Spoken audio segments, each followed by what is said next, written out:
Rachel Morrison's hands were shaking as she packed her suitcase for what should have been the happiest trip of her life.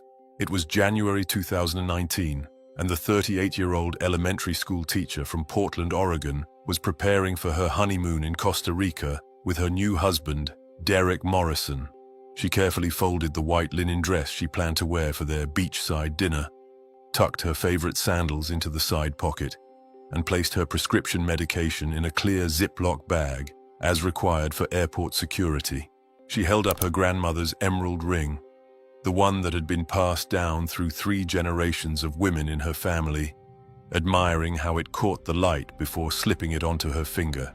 She packed her wedding band from her first marriage to Michael, keeping it in a small velvet pouch because even though she had remarried, she couldn't quite let go of the symbol of the love she had shared with him for 15 years. What Rachel didn't know was that she would never unpack that suitcase. She would never wear that white dress. She would never return to the 2-bedroom apartment she shared with her 12-year-old daughter Emma. And when her new husband came back from Costa Rica 3 weeks later, he would be wearing her grandmother's emerald ring on a chain around his neck, her wedding band from Michael on his pinky finger, and several other pieces of her jewelry that should have been buried with her or passed down to Emma. This is the story of how a devoted mother, a beloved teacher, and a woman who thought she had found love again after tragedy became the victim of one of the most calculated and cold-blooded murder schemes in recent American history. This is the story of a predator who didn't hunt strangers online from foreign countries, but who infiltrated American communities, befriended neighbors, attended church services, coached Little League, volunteered at food banks, and killed not once, not twice, but at least 7 times over 15 years. This is the story of the man who was never really Derek Morrison at all, whose real identity would shock everyone who thought they knew him, whose true nature was hidden behind a mask of kindness and normalcy, so convincing that even experienced investigators would later admit they might have been fooled if they had met him under different circumstances. This is the story of how an elementary school teacher's death would expose a serial killer who had perfected the art of becoming invisible by being the most visible member of every community he entered. Rachel Morrison had not been looking for love when Derek entered her life in September 2018. She had been a widow for 3 years, ever since her husband Michael died suddenly from an undiagnosed heart condition at age 39. Michael's death had devastated Rachel and their daughter Emma, who was only 9 years old at the time. Rachel remembered the day with painful clarity. Michael had been playing basketball with friends on a Saturday morning, something he did most weekends to stay in shape and maintain friendships from college. He had come home complaining of heartburn, saying he probably ate too much at the post-game brunch, promising to take it easy for the rest of the day. Rachel had been grading papers at the kitchen table while Emma watched cartoons in the living room. Michael went upstairs to take a shower. 20 minutes later, when Rachel went to check on him, she found him collapsed on the bathroom floor, already gone. The paramedics said he had died instantly from a massive heart attack caused by an undetected congenital heart defect. He was 39 years old, healthy and active, with no warning signs that anything was wrong. The grief that followed Michael's death had been overwhelming. Rachel had spent the first year in a fog, going through the motions of daily life while feeling completely disconnected from everything around her. She got Emma to school, went to work, came home, made dinner, helped with homework, put Emma to bed, and then sat alone in the living room, staring at the television without really seeing what was on the screen. She slept in the guest room because she couldn't bear to sleep in the bed she had shared with Michael. She kept his clothes in the closet, his toothbrush in the bathroom, his favorite coffee mug in the cabinet. Friends and family encouraged her to see a therapist, to join a grief support group, to do something besides just surviving. But Rachel couldn't imagine moving forward, when moving forward meant accepting that Michael was really gone. By the second year after Michael's death, Rachel had learned to function more normally. She returned to sleeping in her own bedroom, though she still kept Michael's pillow on his side of the bed. She donated most of his clothes to charity, keeping only a few favorite shirts and his winter coat. She took off her wedding ring and put it in her jewelry box, though she looked at it every morning and sometimes slipped it back on when she was home alone. She started accepting invitations to have coffee with friends, attending Emma's school events without crying in the parking lot afterward, and occasionally laughing at jokes without immediately feeling guilty for experiencing joy. She was learning to live with the loss rather than being consumed by it. For 3 years, Rachel focused entirely on 2 things: being the best mother she could be to Emma, and being the best 3rd grade teacher at Lincoln Elementary School, where she had worked for 12 years. Her colleagues described her as someone who brought homemade cookies for every staff meeting, who stayed late to tutor struggling students without being asked, who decorated her classroom with elaborate seasonal themes that made her students excited to come to school, and who never forgot a birthday or anniversary. She was the teacher parents requested for their children, the one students remembered decades later as the person who made them feel valued and capable. She was known for writing personalized notes to each student on the last day of school, for creating individualized learning plans without being required to do so, for spending her own money on books and supplies when the school budget fell short. Teaching had become her therapy, a way to channel her grief into something productive and meaningful. Her neighbors in the quiet suburban Portland neighborhood knew her as the woman who watered their plants when they went on vacation, who organized the annual block party every August, who always had her Christmas lights up before Thanksgiving, and who could be counted on to help with anything from jump-starting a dead car battery to watching someone's kids in an emergency. She was the person who noticed when someone hadn't brought in their mail for a few days and checked to make sure they were okay. She was the one who baked casseroles when neighbors had new babies or were recovering from surgery. She was woven into the fabric of the community in a way that made her absence unthinkable, which is perhaps why what eventually happened to her seemed so impossible to everyone who knew her. Rachel's life had become stable, predictable, and profoundly lonely. She went to work, came home to help Emma with homework, made dinner, watched television, and went to bed. On weekends, she drove Emma to soccer practice, did laundry, cleaned the house, graded papers, and occasionally met her sister Jennifer for lunch at the small cafe downtown where they had been going since they were children. She had no interest in dating apps, which she viewed with suspicion and fear after reading news stories about women who met dangerous men online. She had no desire to meet men in bars, which felt inappropriate for a widowed mother and elementary school teacher. She politely declined when well-meaning friends tried to set her up on blind dates, explaining that she wasn't ready, that it felt like a betrayal of Michael's memory, that she couldn't imagine loving anyone the way she had loved him. Her heart still belonged to Michael, even 3 years after his death. She still wore her wedding ring on a chain around her neck, hidden under her clothes where students and colleagues couldn't see it, but where she could feel it against her skin. She still kept his favorite coffee mug on the shelf, even though no one used it. She still set the table for 3 people occasionally before catching herself and removing the extra plate. She still found herself turning to tell Michael something funny that happened at school before remembering he wasn't there.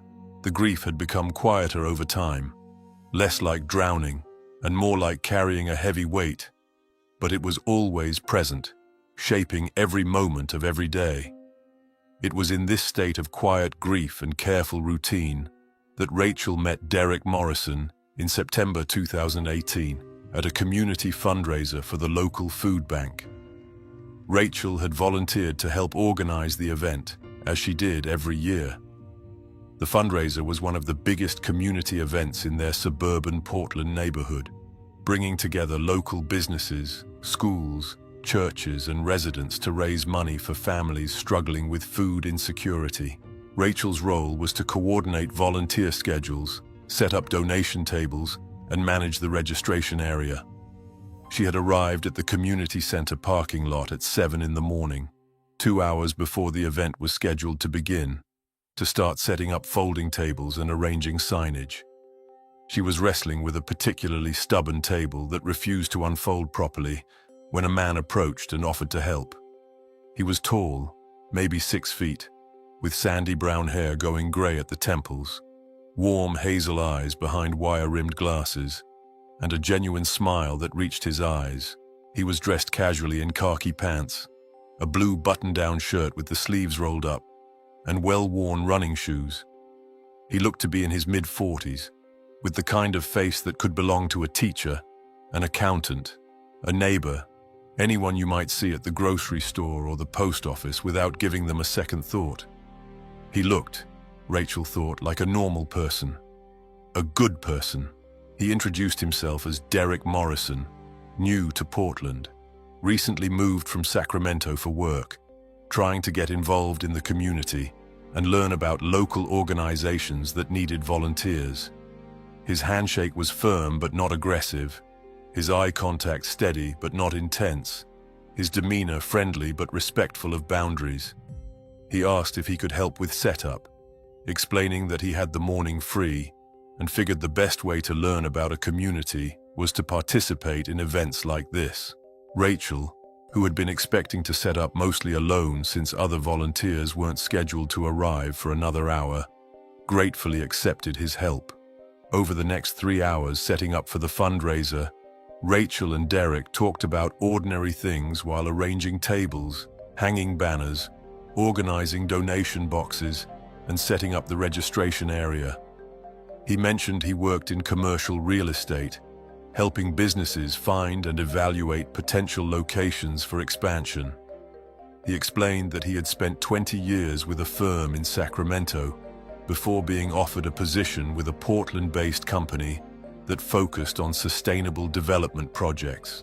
He talked about how he had been looking for a change after his divorce was finalized earlier in the year, how the move to Portland felt like an opportunity for a fresh start in a city he had always admired.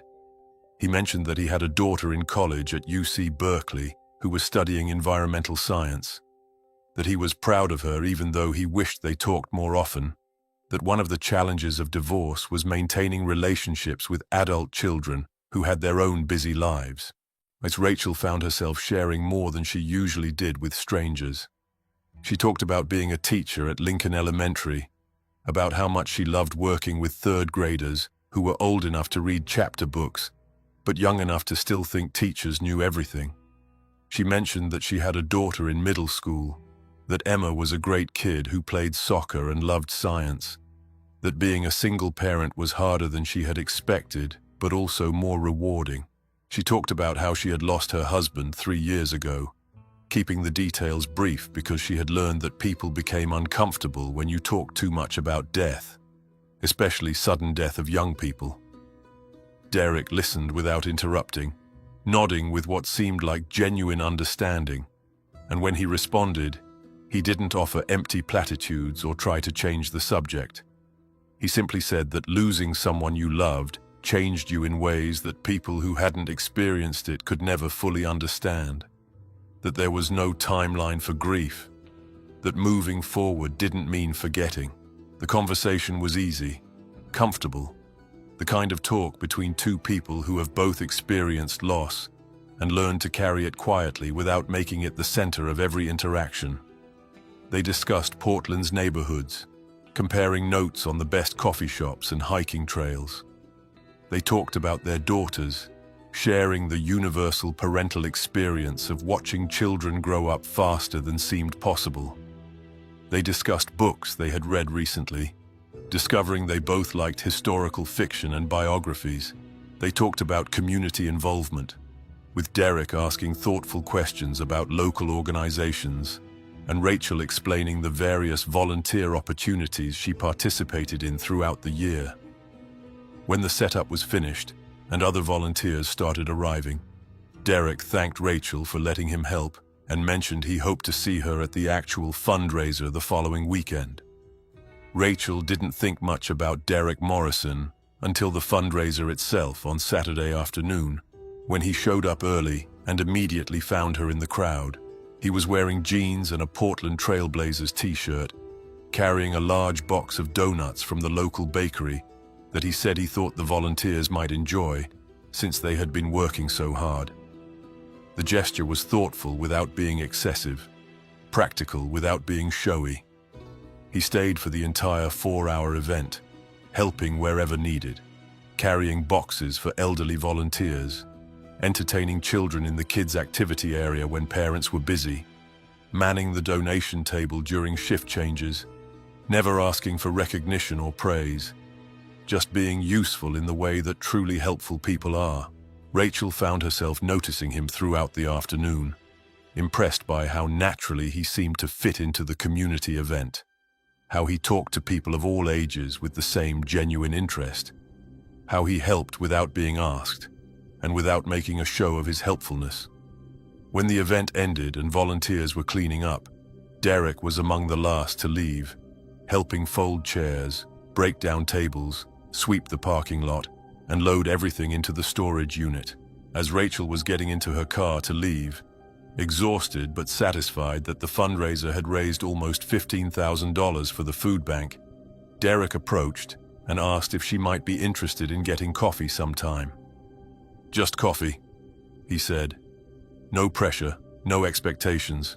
Just two people who seem to enjoy talking to each other and might want to continue that conversation outside of a community center parking lot." He made it clear that he understood if she wasn't interested, that he wouldn't be offended or make things awkward if she preferred to keep their interactions limited to volunteer events. Rachel hesitated. She hadn't been on anything resembling a date since Michael died 3 years ago. The thought of sitting across from a man who wasn't Michael, making small talk, wondering if he was interested in her romantically or just as a friend, trying to figure out the rules of dating in her late 30s, felt overwhelming and slightly terrifying. But there was something about Derek that felt safe. He wasn't trying too hard. He wasn't being overly flirtatious. He wasn't making grand gestures or putting pressure on her. He was just asking to have coffee with another adult human being who might enjoy conversation. She heard herself saying yes before she fully decided to, giving him her phone number, agreeing to meet at a small cafe near her school the following Saturday morning. Their first coffee date was at Riverside Cafe, a small locally owned shop near Rachel's school that she had been going to for years. They met on a Saturday morning at 10 o'clock, and what was supposed to be an hour conversation turned into 3 hours of talk that felt effortless and natural. Derek arrived exactly on time, not early enough to seem too eager or late enough to seem disrespectful. He insisted on buying Rachel's coffee, a vanilla latte with an extra shot, but didn't make a show of paying or act like she now owed him something in return. They sat at a corner table by the window, and the conversation picked up where it had left off at the fundraiser. Derek talked about his work in commercial real estate, explaining how he helped businesses evaluate locations based on factors like foot traffic, demographics, zoning regulations, and growth potential. He made what could have been a boring topic interesting by sharing stories about unusual projects he had worked on. A bookstore that wanted to open in an old fire station, a restaurant that needed to find a location with specific kitchen requirements, a non-profit that needed space for both offices and community programs. He talked about growing up in Northern California, about his parents who had both passed away in the last decade from cancer, about how losing them had made him realize how short life was and how important it was to spend time on things that mattered. He talked about his divorce, which he described as sad but amicable. Two people who had grown apart over 20 years and finally admitted they wanted different things from life. He talked about his daughter Jessica, sharing stories that showed pride without bragging, concern without being overbearing, love without being possessive. He asked Rachel about teaching, genuinely curious about what it was like to work with young children, what the biggest challenges were, what kept her motivated after 12 years in the same school. He asked about Emma, about what it was like to raise a daughter alone, about how Emma had handled her father's death, about what activities Emma enjoyed, and what Rachel's hopes were for her future. He asked about her interests outside of work and parenting, seeming genuinely interested when Rachel talked about her love of hiking. her attempts to learn watercolor painting, her goal of reading 50 books a year. When Rachel talked about Michael, Derek listened without trying to change the subject or offer advice. He nodded sympathetically when she described the shock of sudden loss, the challenge of explaining death to a 9-year-old, the loneliness of being widowed in her mid-30s. He shared that his mother's death from cancer had taught him that grief didn't follow a schedule, that everyone processed loss differently, that there was no right or wrong way to move forward. Over the next 2 months, Rachel and Derek saw each other regularly, always in public places, always during daytime hours, always casual and unhurried. They met for coffee every Saturday morning at Riverside Cafe, establishing a routine that became the highlight of Rachel's week.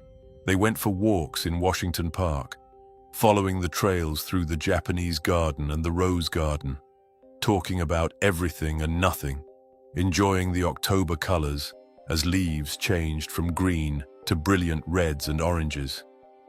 They attended a production of Our Town at the community theater, sitting in the back row and discussing the play afterward over dessert at a local diner.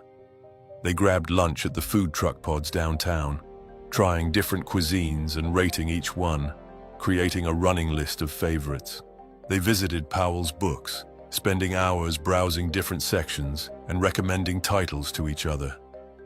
Derek was unfailingly polite to waitstaff, always saying please and thank you, tipping generously but not ostentatiously, treating everyone he encountered with the same respect, regardless of their position or status. He always insisted on paying for dates, but never made a big show of it, or acted like Rachel owed him anything in return. He remembered details from previous conversations, asking follow-up questions about things Rachel had mentioned weeks earlier, demonstrating that he actually listened instead of just waiting for his turn to talk. He never pressured Rachel for anything more than companionship, never suggested they go back to his apartment, never tried to kiss her or hold her hand, never made her feel like his interest in her was purely physical or transactional. In early November, Rachel mentioned that Emma's school was having a fall festival with games, food, and activities for families. Derek asked if it would be appropriate for him to attend, making it clear that he didn't want to overstep boundaries or make Emma uncomfortable by showing up uninvited to her school event. Rachel appreciated the thoughtfulness and said Emma would probably enjoy having another adult there to play the games with her, especially since Rachel usually ended up helping run activities rather than participating in them. Derek showed up at the festival dressed casually in jeans and a sweatshirt, carrying a bag of tokens he had purchased at the entrance. He introduced himself to Emma simply as Derek, a friend of her mother's, not trying to position himself as anything more than that.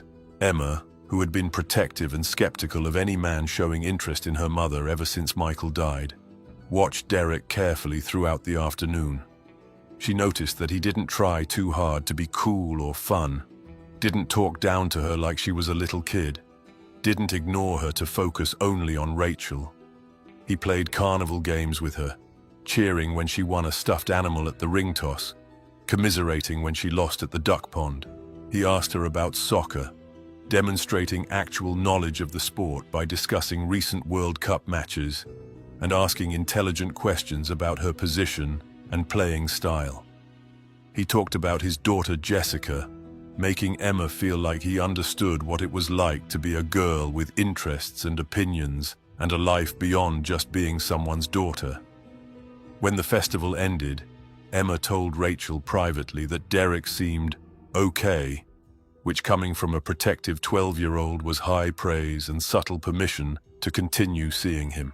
Derek integrated himself into Rachel's life slowly and naturally over the following weeks, always respectful of boundaries, but increasingly present in ways that felt comfortable rather than intrusive. He started attending the same church that Rachel and Emma went to every Sunday, sitting in the back pew with other individuals and couples, participating in services, but never making a fuss or drawing attention to himself. When Rachel mentioned after service one Sunday that she volunteered with the church's food pantry program. Derek started showing up to help sort donations and pack boxes. When Emma's soccer team's regular coach had a family emergency in mid-November and couldn't fulfill his commitment for the rest of the season, Derek volunteered to step in, spending Saturday mornings running drills and encouraging the girls without ever being inappropriate or overbearing. He treated Emma exactly the same as the other girls on the team, didn't give her special attention or try to use coaching as a way to bond with her, just focused on helping all the girls improve their skills and have fun. He helped Rachel's elderly neighbor fix a broken fence in late November, spending an entire Saturday afternoon repairing posts and replacing boards, refusing to accept payment or even compensation for materials. When Rachel caught a cold in early December and had to miss 2 days of work, Derek appeared at her apartment with homemade chicken soup, cold medicine, and a stack of magazines, leaving everything on the doorstep with a note saying he hoped she felt better soon. He sent flowers to her classroom on her birthday, with a card that said simply, "Happy birthday from a friend who appreciates all the good you do." A gesture that touched Rachel deeply because it acknowledged her work rather than focusing only on her appearance or their relationship. By December, Rachel realized she had feelings for Derek that went beyond friendship. He was everything Michael had been: kind, stable, thoughtful, present. But he was also his own person, with his own interests and perspectives and way of being in the world. He never forgot to text good morning, usually with a funny observation about something he had seen on his run, or a news story he thought Rachel would find interesting. He never cancelled plans at the last minute, always arriving when he said he would, and staying as long as he said he could. He never made promises he couldn't keep, never overpromised and underdelivered, never said things just to make Rachel feel good in the moment. When they finally kissed for the first time on Christmas Eve in Rachel's driveway, after he dropped her off from the church's candlelight service, it felt natural and right and terrifying all at once.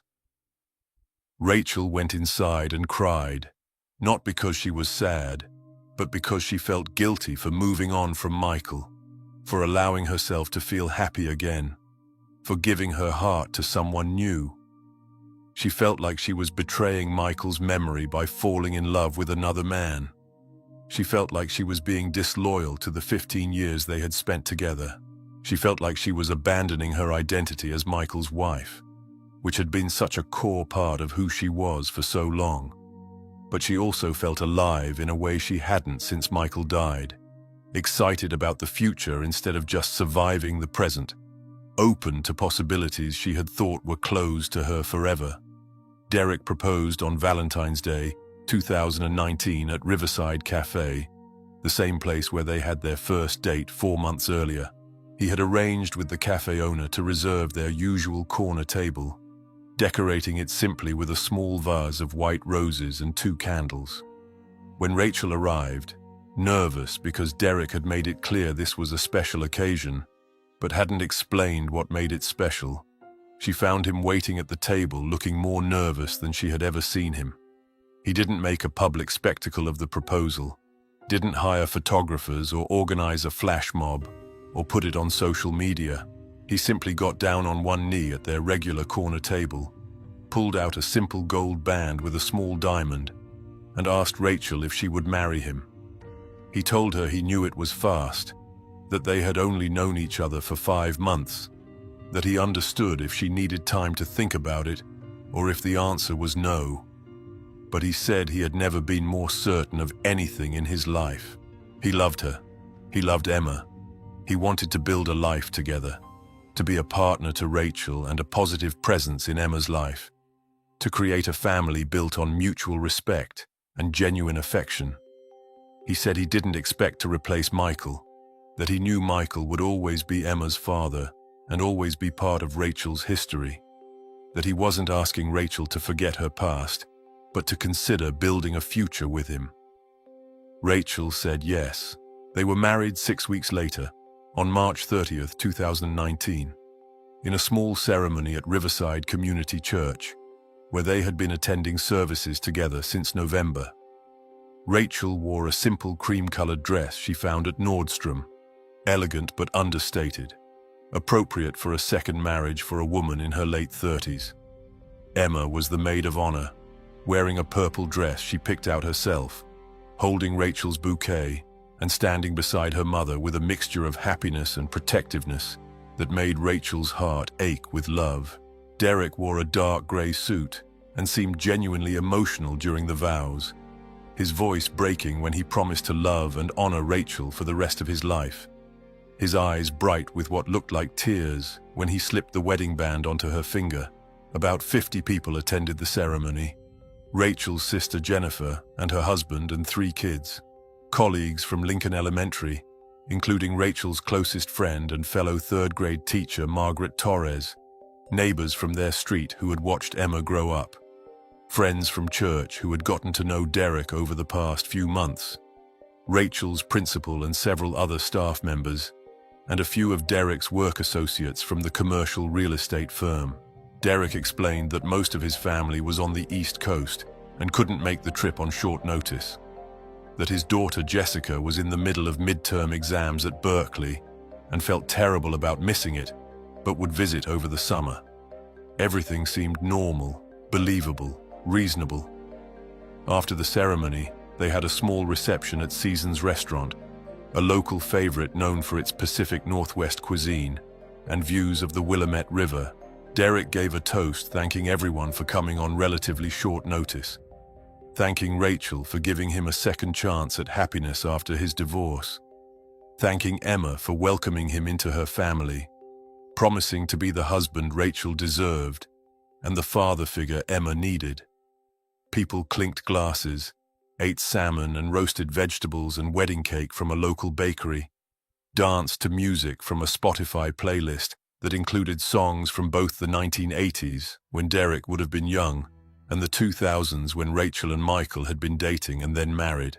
Rachel's sister Jennifer pulled her aside at one point and said she was genuinely happy for her, that Derek seemed like a truly good man, that Michael would want Rachel to be happy again and would approve of someone who treated her so well.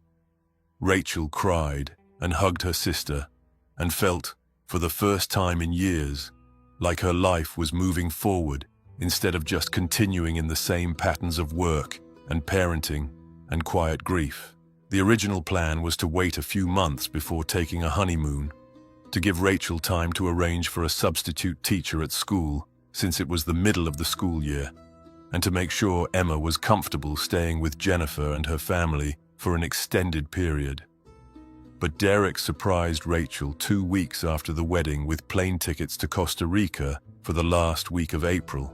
He had already arranged everything, booked a beautiful resort in Manuel Antonio, gotten approval from Rachel's principal for the time off by finding and vetting a qualified substitute teacher, coordinated with Jennifer to have Emma stay with them during spring break week, which aligned perfectly with the trip dates, even gotten Emma's input on the trip to make sure she felt included in the decision and didn't feel abandoned or pushed aside by the new marriage.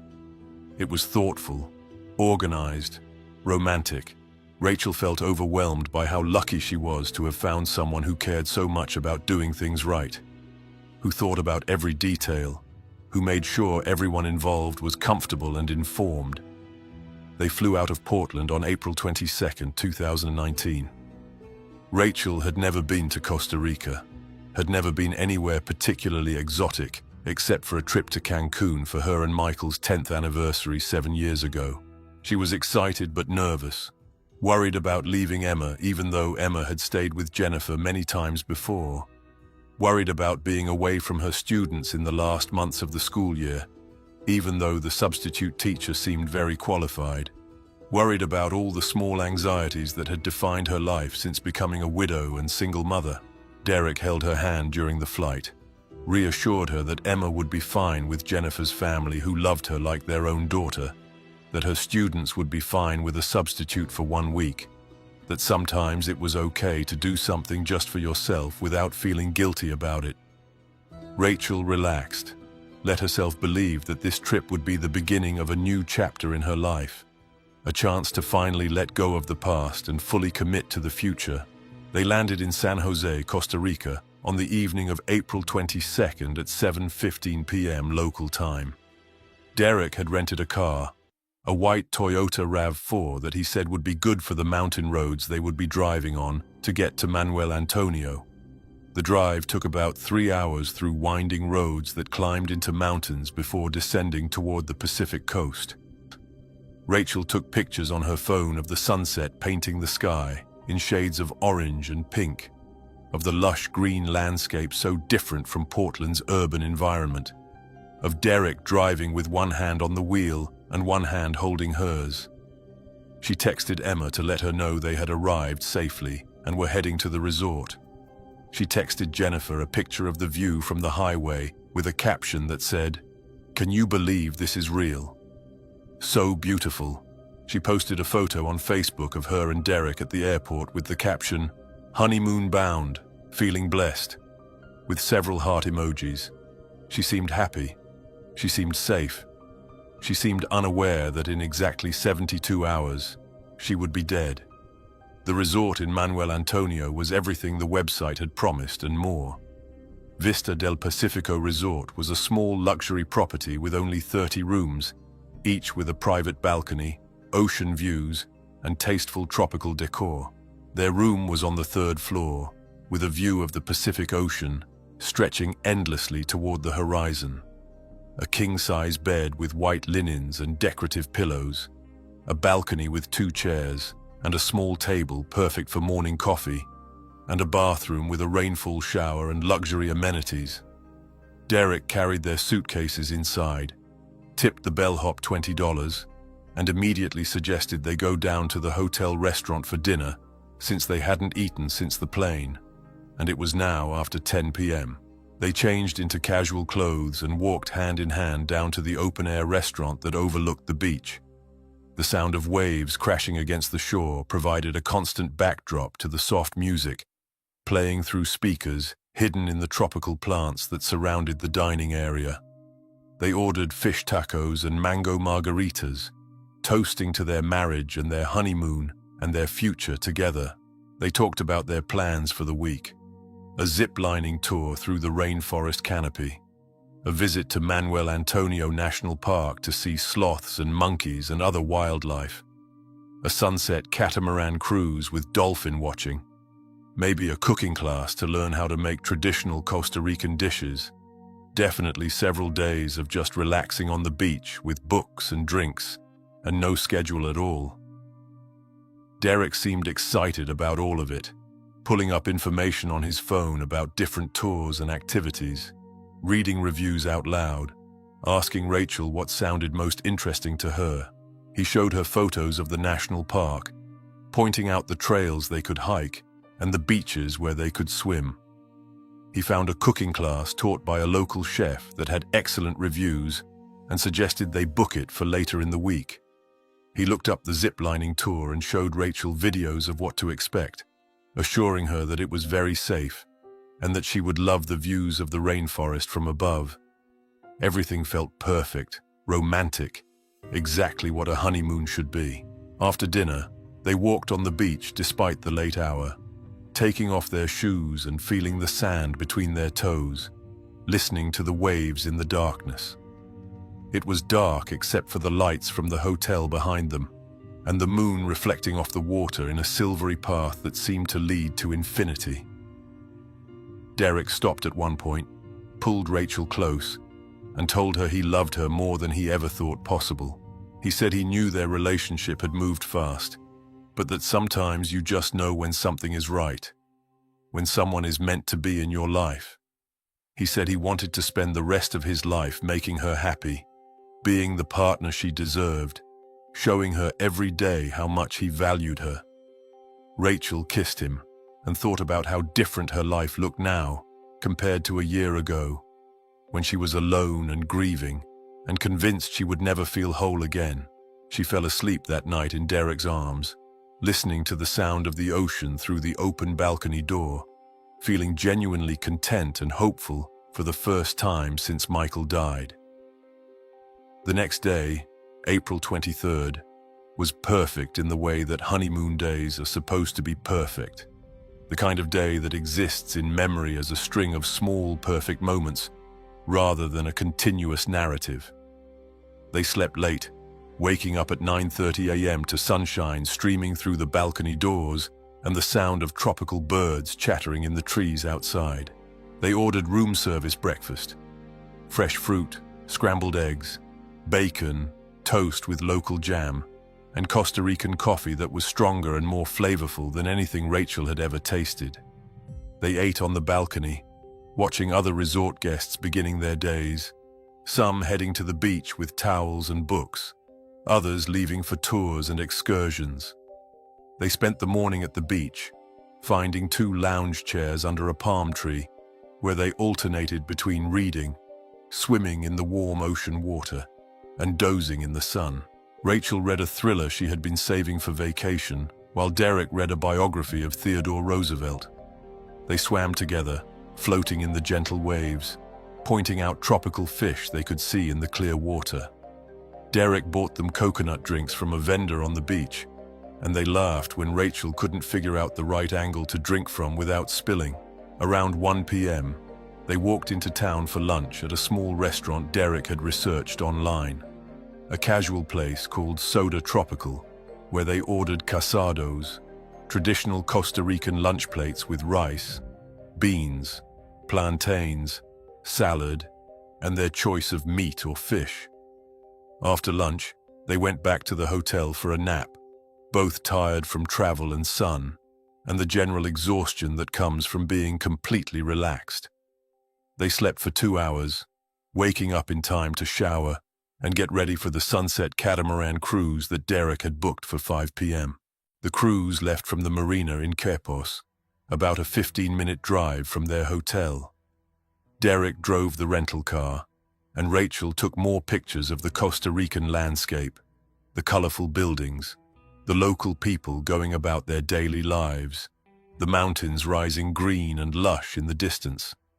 The catamaran cruise was magical. There were about 20 other tourists on the boat, mostly couples in their 30s and 40s, a few families with older children. The crew welcomed everyone aboard, offering drinks from a cooler filled with beer, wine, sodas, and water. They motored away from the dock and then raised the sails, cutting the engine so the only sound was the wind and the water and the conversations of passengers taking in the beauty of the Costa Rican coastline from the water. Rachel and Derek sat at the front of the boat, holding hands while the crew pointed out landmarks along the shore and explained facts about local wildlife and ecology. Within 20 minutes of leaving the dock, they saw their first dolphins, a pod of about 8 animals playing in the waves, jumping and spinning and seeming to race alongside the boat. Everyone on the catamaran rushed to that side, phones and cameras out, excited voices overlapping as people tried to capture the moment. The sun began setting around 6:15 p.m., painting the sky in shades of orange, pink, and purple that Rachel had only seen in heavily edited photos and thought couldn't possibly be real. But here it was, this impossible sunset, reflected in the ocean so that the boat seemed to be sailing through colored light. The crew served appetizers, small bites of local cheese and fruit and empanadas, while passengers stood on the deck taking photos and watching the sun slowly sink toward the horizon. Rachel took dozens of photos, some of just the sunset, some of Derek silhouetted against the colorful sky, some selfies of both of them smiling with the sunset behind them. Derek appeared in several of them, looking relaxed and happy, his arm around Rachel's shoulders, his face turned toward her rather than the camera in some shots, clearly more interested in her reaction to the sunset than the sunset itself. Later, investigators would study these photos looking for anything unusual, any sign of what was to come, but they found nothing. Derek looked like every other husband on every other honeymoon, happy to be there, in love with his wife. They returned to the marina around 7:30 p.m. as the last light faded from the sky. Derek drove them back to the hotel, and they discussed dinner options. They were both tired from the day and still full from the appetizers on the cruise, so they decided to skip a formal dinner and just get light snacks from the hotel bar. They sat at a small table on the terrace overlooking the ocean, ordering nachos and more drinks, talking about how perfect the day had been. Derek suggested they just relax at the hotel the next day, maybe do the zip-lining tour the following day instead. Give themselves time to adjust to vacation mode without rushing from one activity to another. Rachel agreed, looking forward to a lazy day of reading and swimming and napping. But then Derek mentioned a restaurant he had read about for the following evening, a local place away from the tourist area that supposedly had the best ceviche in Costa Rica. He showed Rachel the reviews on his phone, reading some of them out loud, explaining that the restaurant was family-run and had been in the same location for 30 years. He said it would be an adventure to eat somewhere that locals went, rather than just sticking to tourist restaurants in the resort area. Rachel, who loved trying new foods and had enjoyed their lunch at the casual restaurant in town, thought it sounded perfect. Derek said he would make a reservation for 7 p.m. the following evening, April 24th, the meal that would be Rachel's last. The next morning, April 24th, they slept even later, not waking up until almost 11 a.m. They had room service breakfast again, this time eating inside because the morning sun was too hot on the balcony. They spent the afternoon exactly as planned, doing nothing in particular, just being together. Rachel posted more photos on Facebook and Instagram, showing her followers the beautiful resort, the gorgeous beach, the tropical drinks. Her last Instagram post was a photo of ceviche and plantains with the caption, "When in Costa Rica," followed by several food emojis. It was posted at 8:47 p.m. on April 24th. By the time anyone saw it the next morning, Rachel was already dead. The evening of April 24th began exactly as planned. Derek and Rachel got ready for dinner around 6 p.m., both showering and changing into casual but nice clothes. Rachel wore a blue sundress and sandals, simple gold earrings that Michael had given her for an anniversary years ago, and the emerald ring from her grandmother on her right hand. She packed a small purse with her phone, some cash, her ID, and lip gloss. They left the hotel around 6:30 p.m. in their rental car, with Derek driving and Rachel navigating using Google Maps on her phone. The restaurant, El Pacifico, was about 20 minutes away in a more residential area, not far from the marina where they had started the catamaran cruise. They arrived at the restaurant around 6:50 p.m. and immediately understood why locals loved it.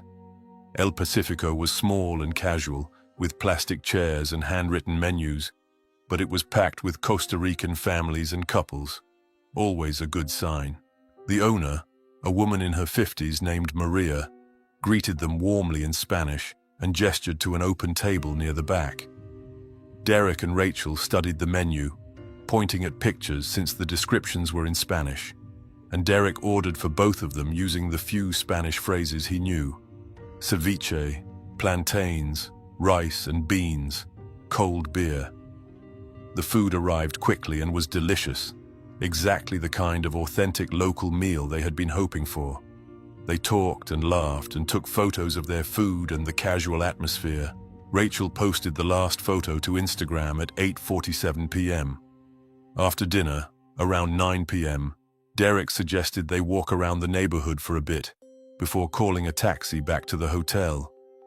Rachel agreed, assuming they would just stroll for a few minutes to help digest the large meal, and then head back to the resort. But Derek led them away from the restaurant, down streets that became progressively quieter and darker, away from the main roads, into residential areas where houses sat behind chain-link fences and streetlights were infrequent. Rachel started to feel uncomfortable, that sense of unease that women learn to trust but often talk themselves out of because they don't want to seem paranoid or rude. She asked Derek where they were going. He said there was a small park nearby that supposedly had a beautiful view of the ocean at night. that he had read about it online and wanted to check it out. Rachel trusted him. Why wouldn't she? This was her husband, the man who had spent 5 months proving himself to be kind and reliable and safe, who had integrated himself into her life and Emma's life so carefully and thoughtfully, who had done everything right. They turned down a street that was barely lit, lined with small houses behind chain-link fences. Rachel could hear dogs barking in the distance. She was about to suggest they head back when Derek stopped walking and turned to face her. His expression had changed in a way that Rachel's brain initially couldn't process. The warmth was gone from his eyes. The gentle smile that had been so constant over the past 5 months was gone. He looked at her the way someone might look at a problem they needed to solve, clinical and detached, completely devoid of the affection he had shown her just moments ago in the restaurant. Rachel felt fear spike through her chest for the first time since meeting him, a primal warning system that screamed danger, even though her conscious mind was still trying to make sense of what was happening. "Derek," she said, her voice shaking. "Let's go back to the restaurant. I don't feel comfortable here." But Derek didn't move. Instead, he reached into his pocket and pulled out a syringe filled with clear liquid, holding it in his right hand like something completely normal, like a pen or a phone. Rachel's brain tried to make sense of what she was seeing. Was Derek diabetic? Had he mentioned that and she forgot? Was this insulin? But the look on his face told her this wasn't medicine for himself. This was something meant for her. She took a step backward, her body acting on instinct before her mind fully caught up. "Derek, what is that? What are you doing?" Derek didn't answer with words. He moved faster than Rachel would have thought possible, closing the distance between them in one quick step, grabbing her arm with his left hand while his right hand brought the syringe toward her neck. Rachel tried to scream, but Derek's hand clamped over her mouth before more than a small gasp escaped. She tried to fight, tried to claw at his face with her free hand, but he twisted her around and pinned her against a concrete wall, using his body weight to keep her immobile. She felt the sharp prick of the needle entering her neck, felt the cold sensation of liquid being injected into her body, felt her limbs becoming heavy and uncoordinated within seconds. She tried to stay conscious, tried to fight the darkness closing in around her vision, but whatever drug Derek had injected her with was powerful and fast-acting. The last thing Rachel Morrison remembered before losing consciousness was Derek's face inches from hers, close enough that she could see herself reflected in his eyes, his expression still completely detached and businesslike. He whispered something she would never forget, words that would haunt the nightmares of everyone who later learned about this moment. "I'm sorry, but this is just business, nothing personal." Then everything went black. When Rachel didn't return calls or texts from Emma and Jennifer over the next 2 days, they assumed she was just enjoying her honeymoon and had limited phone service in some remote area of Costa Rica, where they might have gone for a tour or adventure. Rachel had mentioned potentially doing some off-the-grid exploring, maybe visiting a remote beach or taking a jungle trek, so her sister and daughter weren't immediately concerned when messages went unanswered. Jennifer sent several texts. "Hope you're having an amazing time. And Emma wants to know if you've seen any sloths yet. And call when you get a chance, no rush." Emma sent messages too. "Mom, I got an A on my science project. And Aunt Jennifer is letting us stay up late watching movies. And miss you but having fun." None of the messages were delivered. Rachel's phone had been turned off or destroyed shortly after she lost consciousness, ensuring that it couldn't be tracked or used to establish a timeline of events. For 2 days, April 25th and 26th, Rachel Morrison was missing, while her family assumed she was just out of touch, enjoying her honeymoon, living her best life with her new husband. Derek, during this time, was busy with the work of murder, following a process he had refined over 15 years and 7 previous victims. a systematic approach to making people disappear that had worked flawlessly every time before. When Derek called Jennifer on April 27th at 6:30 a.m. Portland time, she was still asleep, her phone buzzing on the nightstand next to her bed. She saw Derek's name on the screen and felt a brief moment of confusion. Why would Derek be calling her instead of Rachel? Before a spike of fear shot through her. Something was wrong. She answered the phone with her heart already racing. Derek? Is everything okay? Is Rachel okay? What followed was a performance that Derek had practiced and perfected over many years. His voice was thick with emotion, breaking in places, heavy with what sounded like genuine grief. Jennifer, I'm so sorry. There's been an accident. A terrible accident. He paused and Jennifer heard what sounded like a sob. Rachel, we went hiking yesterday in Manuel Antonio National Park. She was taking photos near an edge and she slipped. I tried to grab her, but I couldn't reach her in time. She fell. Jennifer, she fell so far. The park rangers found her body at the bottom of the ravine. They said she died on impact. She didn't suffer. Jennifer's world collapsed in that moment. The words didn't make sense. Rachel was dead. Rachel had fallen. Rachel was supposed to be on her honeymoon, supposed to be happy, supposed to be safe. This couldn't be happening. Not again. Not after Michael. Not after Rachel had finally found happiness again. Jennifer heard herself making sounds. Not words exactly, just sounds of grief and shock and disbelief. Derek continued talking, his voice breaking at intervals that sounded completely genuine. I don't know what to do. I can't believe she's gone.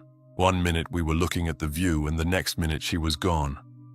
I've been at the hospital, dealing with Costa Rican authorities, trying to arrange everything. I need your help telling Emma. I can't bear to break that little girl's heart. I don't know how to tell her that her mother is never coming home.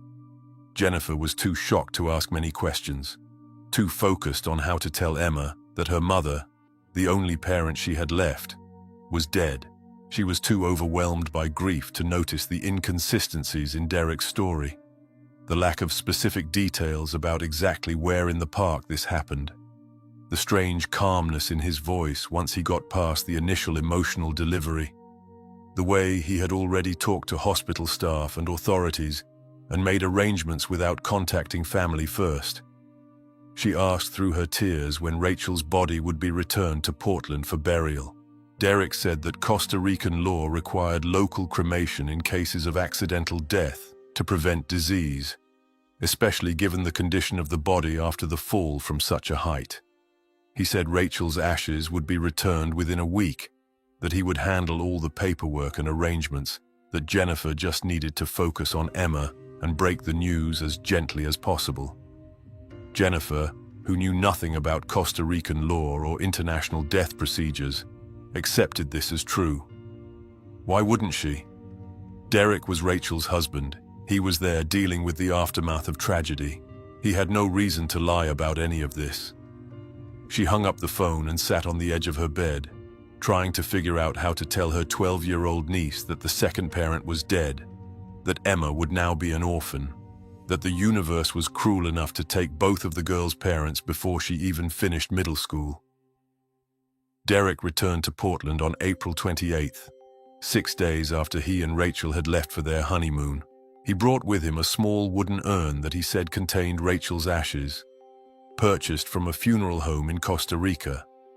He brought a death certificate written in Spanish with official-looking stamps and signatures, printed on thick paper that seemed legitimate.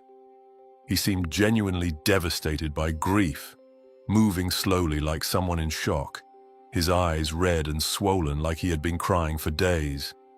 He wore dark clothes and spoke in a quiet voice. He hugged Emma when he saw her, holding the girl while she sobbed, telling her how sorry he was, how much her mother had loved her, how they would get through this together. He attended the memorial service that Rachel's friends and colleagues from Lincoln Elementary organized for the following week. standing quietly in the back of the church during the ceremony, accepting condolences with humble gratitude, never drawing attention to himself, just being present in his grief. Margaret Torres, Rachel's fellow teacher and close friend, gave a eulogy describing Rachel as the kind of teacher and friend and mother who made everyone around her better, who found joy in small moments, who loved deeply and completely. Rachel's principal talked about her dedication to students and her talent for making learning fun. Jennifer read a letter Emma had written to her mother, a heartbreaking collection of memories and things Emma wished she could still tell her mom.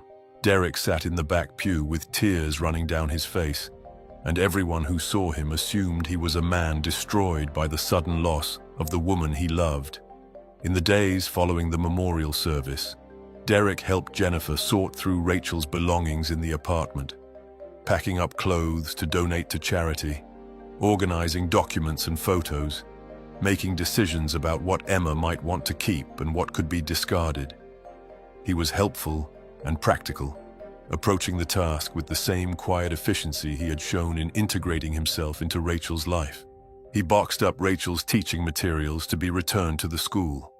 He organized her books into groups, some for Emma, some to donate to the library, some to give to friends who might want them. He carefully packed her jewelry into a wooden box, setting it aside to give to Emma when she was older. It was Emma who first noticed something wrong, who saw what the adults around her had missed because they were too consumed by grief to notice inconsistencies. She was in Derek's bedroom, which used to be her mother's bedroom, looking for a photo album she remembered her mother keeping in the closet. The photo album contained pictures from Emma's childhood, memories Emma desperately wanted to see, proof that her mother had existed and loved her and documented their life together. She found the album on a shelf in the closet, but she also found something else that made her stomach drop with a feeling she couldn't quite name.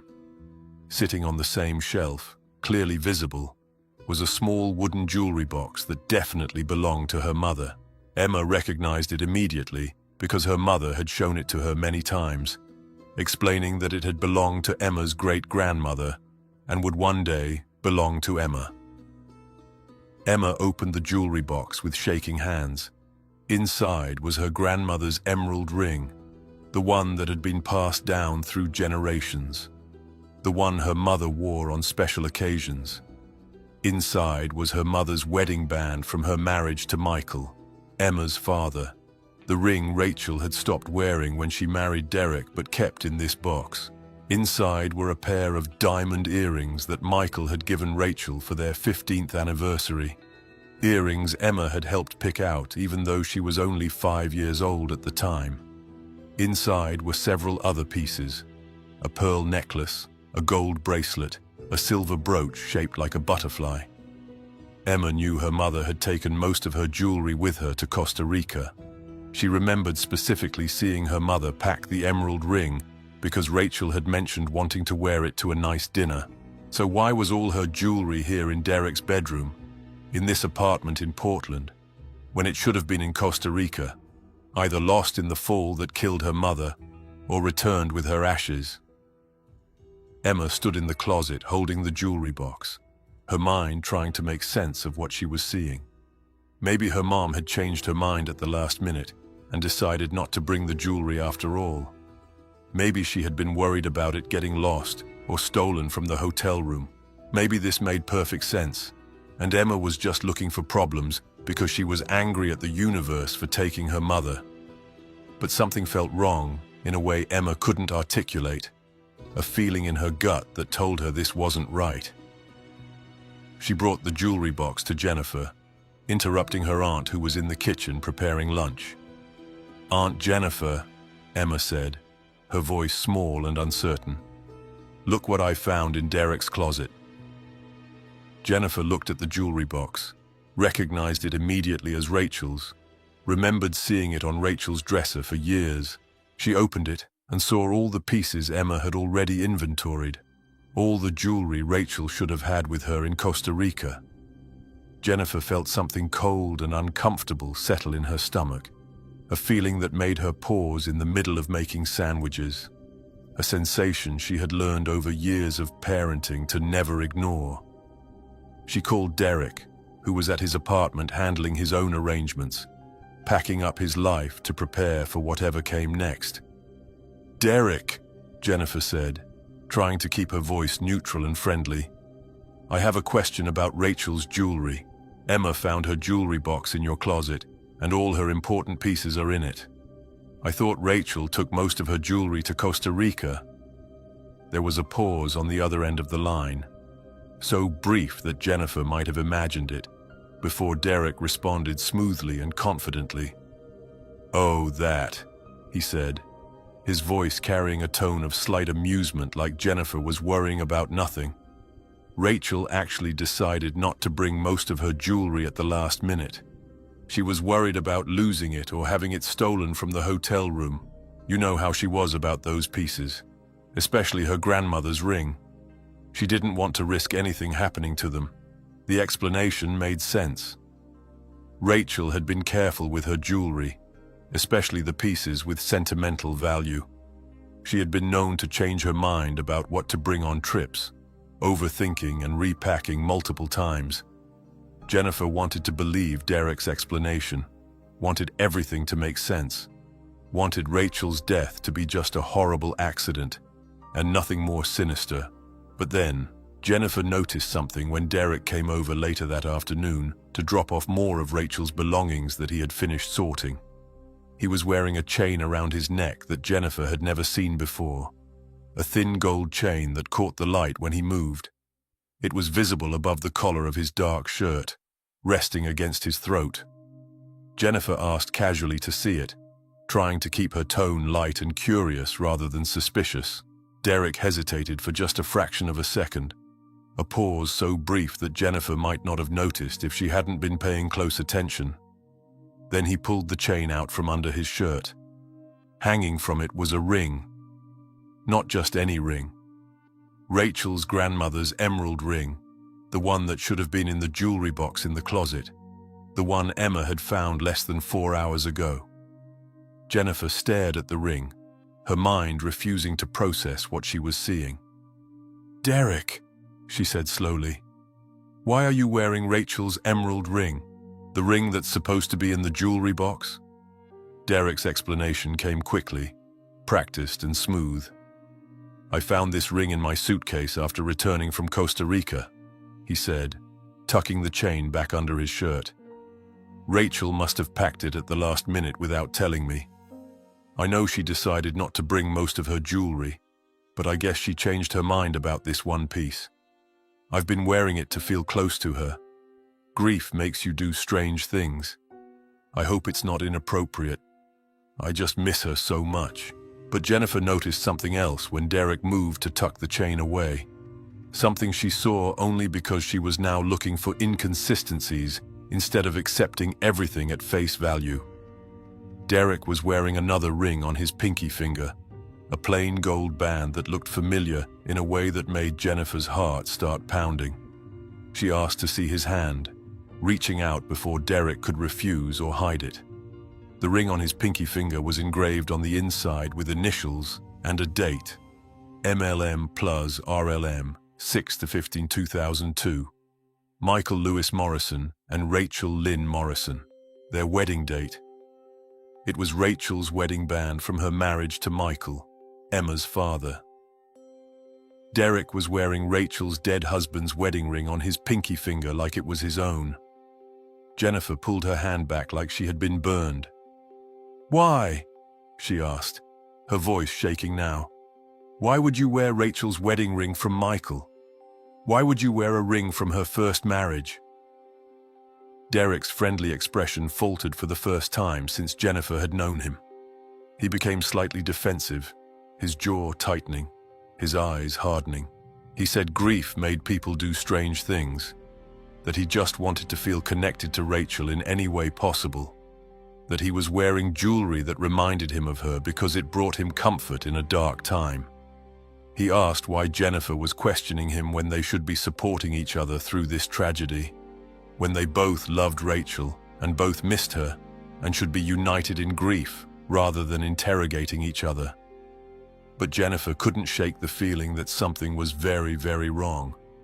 She asked to see Rachel's death certificate. Derek said it was with his lawyer, being processed with other documents.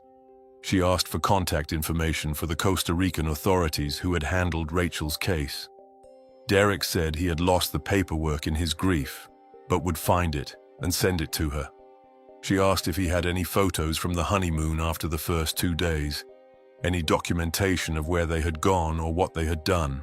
Derek said his phone had been damaged during the hiking accident when he tried to climb down to reach Rachel, and he had lost all the photos he had taken. Every answer raised more questions. Every explanation felt slightly off, reasonable enough to be plausible, but strange enough to create doubt. Jennifer made a decision that night after Derek left. She would verify the story herself. She contacted the American Embassy in Costa Rica through their website and asked for information about Rachel Morrison's death, providing Rachel's full name, birth date, and approximate date of death. The embassy responded within 2 days. They had no record of an American citizen named Rachel Morrison dying in Costa Rica in April 2019. They had no record of any American citizen dying in Manuel Antonio National Park during that time period. They suggested Jennifer contact local police in Manuel Antonio for more information, providing contact details. Jennifer contacted the Manuel Antonio Police Department through an email address provided by the embassy, using Google Translate to write her message in Spanish. She asked about hiking accidents in the national park, providing Rachel's name and the approximate date Derek had given for her death.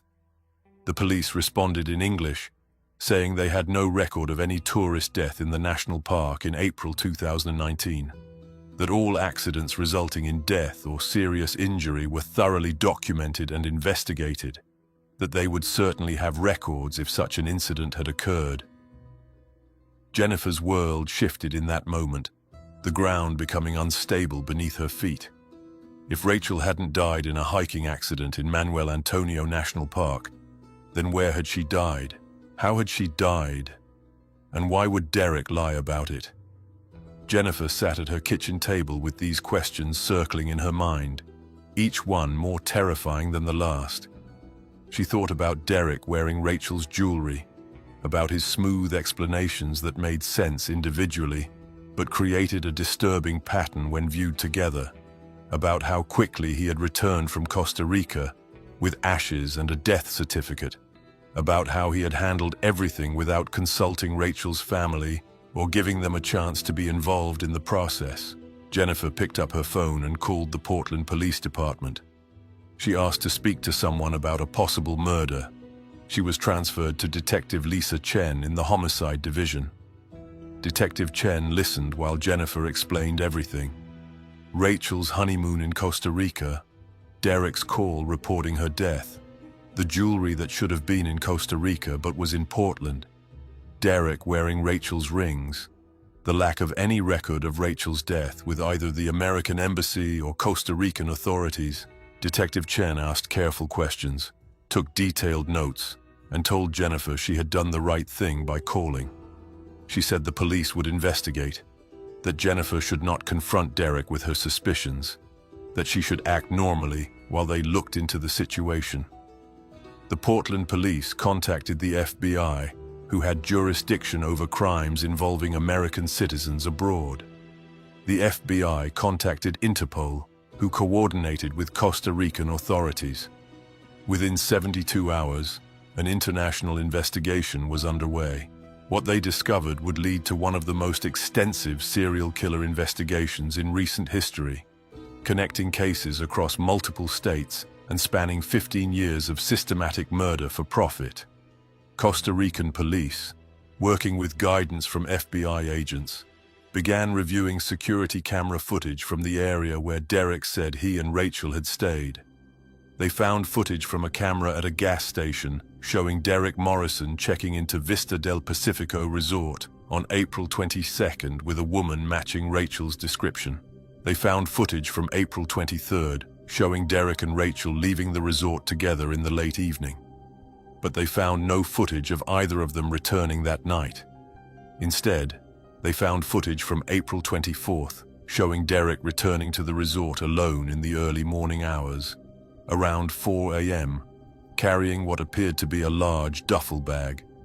He checked out of the resort on April 25th, 3 days early, declining housekeeping service for the days he had been there. Security footage from the restaurant where Derek and Rachel had dinner on the night of April 24th showed them arriving around 7 p.m., eating dinner, and leaving around 9 p.m., walking away from the restaurant toward a residential area. A private security camera on a nearby house captured footage that would prove crucial to the investigation. At 9:37 p.m. on April 24th, the camera showed Derek Morrison carrying an unconscious woman, positively identified as Rachel from her distinctive blue sundress and physical characteristics, to a vehicle parked on the street. The vehicle was a white Toyota RAV4, matching the rental car Derek had obtained at the airport. Derek placed Rachel in the back seat of the vehicle, covering her with what appeared to be a blanket, and drove away. Costa Rican police, with assistance from FBI forensic teams, tracked the vehicle's movements using traffic cameras and gas station footage. The RAV4 drove approximately 2 hours from Manuel Antonio to a remote area in the mountains, far from tourist destinations or populated areas. Police searched the area and found evidence of recent burial and exhumation at a location matching soil samples found in the vehicle when it was later recovered from the rental company.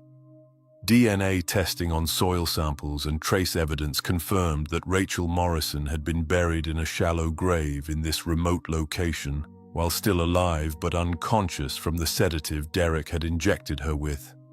She had suffocated to death underground, unable to wake or call for help, her body shutting down as carbon dioxide levels in the makeshift grave exceeded what a human can survive.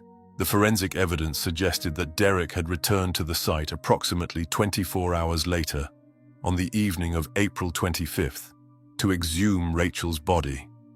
He had then transported the remains to an even more remote location, where he used a portable cremation device, the kind that can be purchased online for thousands of dollars and is marketed for agricultural use or for people who want to cremate pets. He cremated Rachel's body over the course of several hours, reducing her remains to ash and bone fragments that he then placed in a wooden urn purchased from a funeral supply website. He created a fake death certificate using templates available online, adding official-looking stamps he had custom-made from a printing company. He returned to Portland with Rachel's ashes and the fake death certificate, presenting himself as a grieving widower while actually being Rachel's murderer.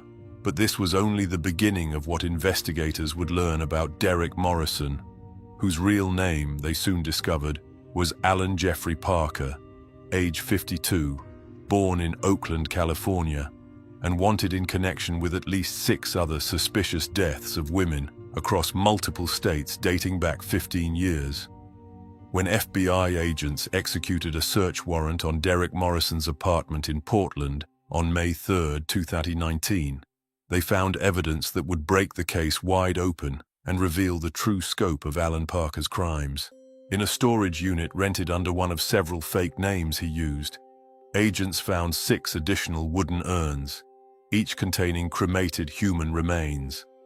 They found 6 driver's licenses belonging to 6 different women, all between ages 30 and 45, all from different states.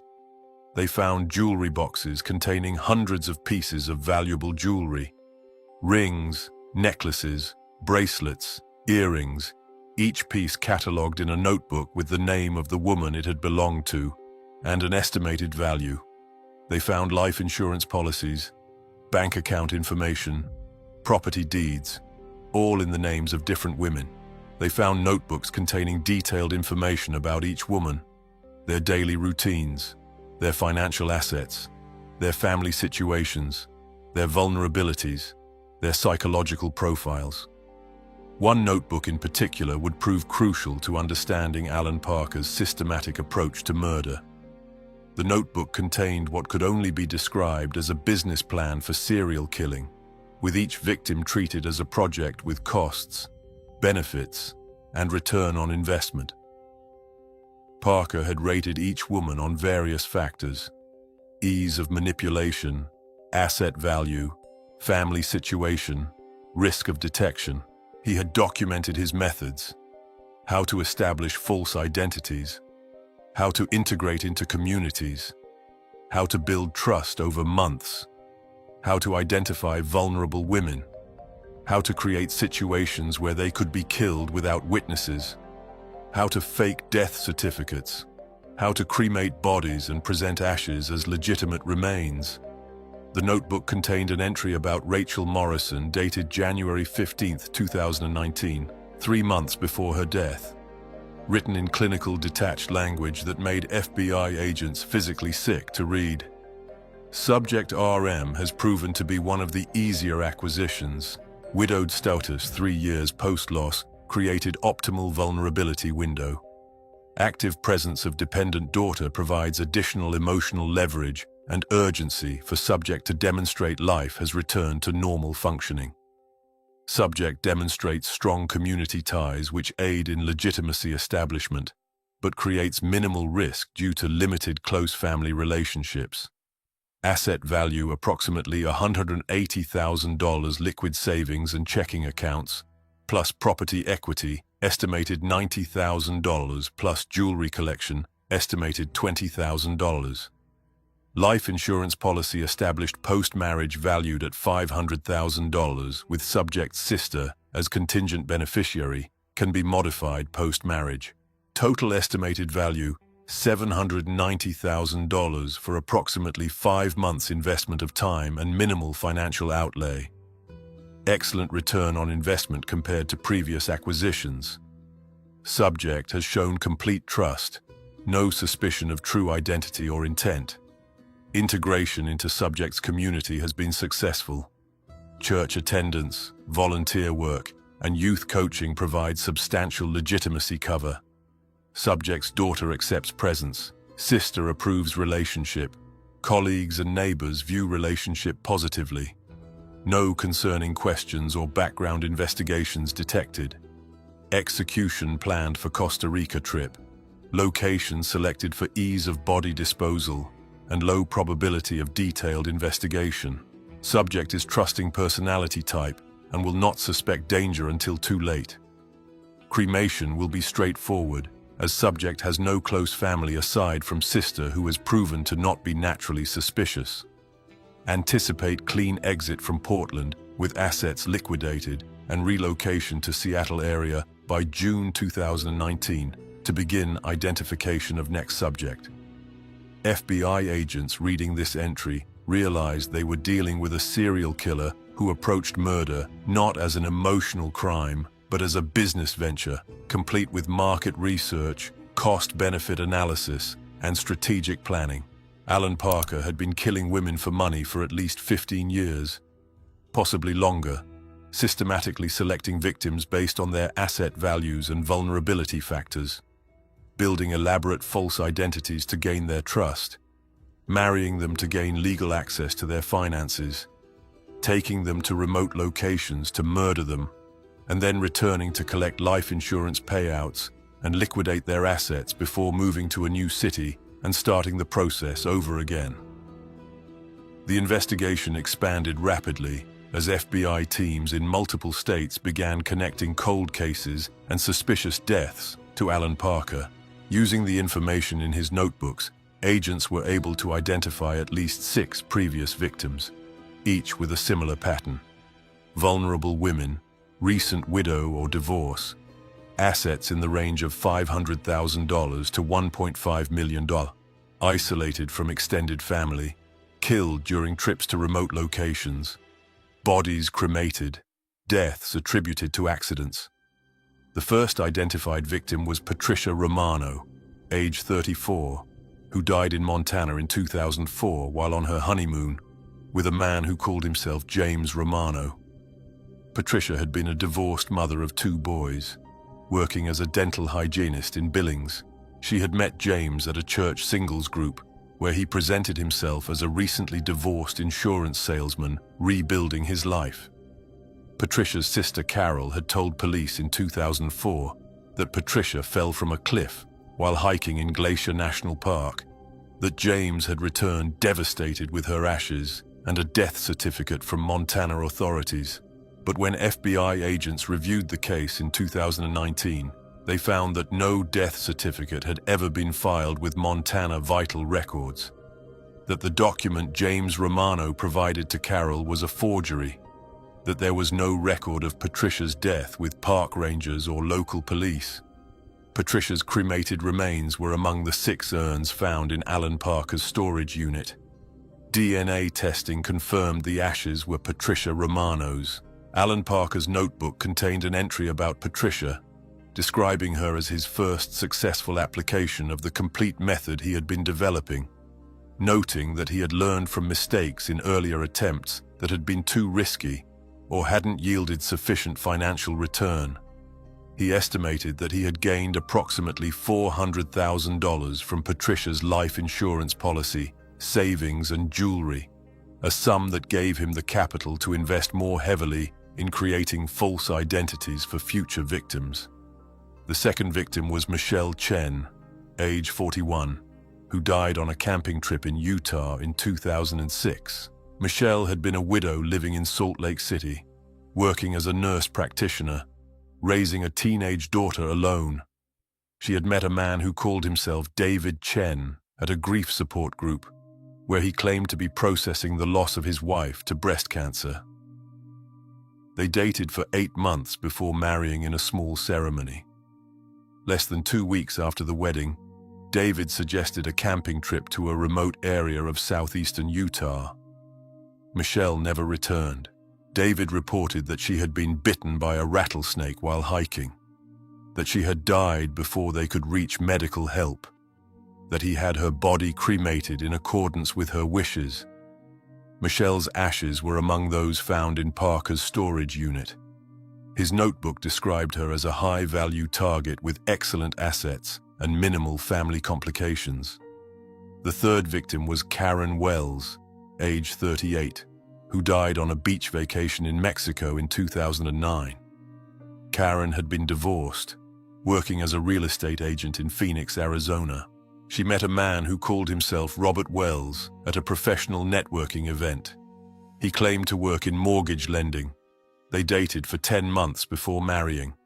On their honeymoon in Puerto Vallarta, Karen allegedly drowned while swimming. Robert returned to Phoenix with her ashes, explaining that Mexican authorities required immediate cremation in cases of drowning deaths. Karen's ashes were in Parker's collection. His notebook noted that the Mexico location had worked well due to less rigorous death investigation protocols compared to the United States. The fourth victim was Sandra Price, age 36, who died on a cruise in the Caribbean in 2011. Sandra had been a widow living in Atlanta, Georgia, working as a financial analyst. She met a man who called himself Thomas Price through an online dating site designed for professionals. They dated for 7 months before marrying. During their honeymoon cruise, Sandra allegedly fell overboard during rough seas at night. The cruise line conducted a search but never recovered her body. Thomas Price told Sandra's family that the cruise line had provided documentation of her death and that he was handling the legal and financial aftermath. But Sandra Price's ashes were in Alan Parker's storage unit, meaning she had never actually fallen overboard. She had been killed somewhere on land, her body cremated, and the cruise story fabricated to explain her disappearance. Parker's notebook described the cruise scenario as high risk but successful, noting that he would not use that method again due to too many potential witnesses and complications.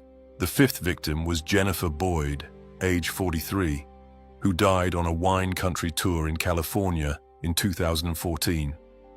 Jennifer had been divorced, working as a marketing director in San Francisco. She met a man who called himself Christopher Boyd at a charity fundraiser for cancer research. He claimed to work in pharmaceutical sales. They dated for 9 months before marrying. During a weekend trip to Napa Valley, Jennifer allegedly died from a severe allergic reaction to something she ate at a restaurant. Christopher returned to San Francisco with her ashes, explaining that Napa County health regulations required immediate cremation in cases of severe anaphylaxis to prevent disease transmission. Jennifer's ashes were among those found by FBI agents. Parker's notebook described her as his highest value victim at that point, with assets totaling approximately $1.2 million, including her home in San Francisco, retirement accounts, and a trust fund from her parents. The sixth victim was Lisa Martinez, age 39, who died on a mountain retreat in Colorado in 2016. Lisa had been a widow living in Denver, working as a corporate attorney. She met a man who called himself Stephen Martinez at a continuing legal education conference. He claimed to be an attorney specializing in environmental law. They dated for 8 months before marrying. During a weekend at a remote mountain cabin that Stephen had rented, Lisa allegedly died from carbon monoxide poisoning due to a faulty heater. Stephen returned to Denver with her ashes, explaining that Colorado law required immediate cremation in cases of toxic exposure deaths. Lisa's ashes were in Parker's collection. His notebook described her as an ideal victim: successful, wealthy, isolated from family, professionally competent but emotionally vulnerable after the loss of her husband, eager for a second chance at happiness. And finally, Rachel Morrison, age 38, who died in Costa Rica in 2019. Rachel had been a widow living in Portland, Oregon, working as an elementary school teacher. She met a man who called himself Derek Morrison at a community fundraiser. He claimed to work in commercial real estate. They dated for 5 months before marrying. During their honeymoon in Costa Rica, Rachel was drugged, buried alive, and cremated.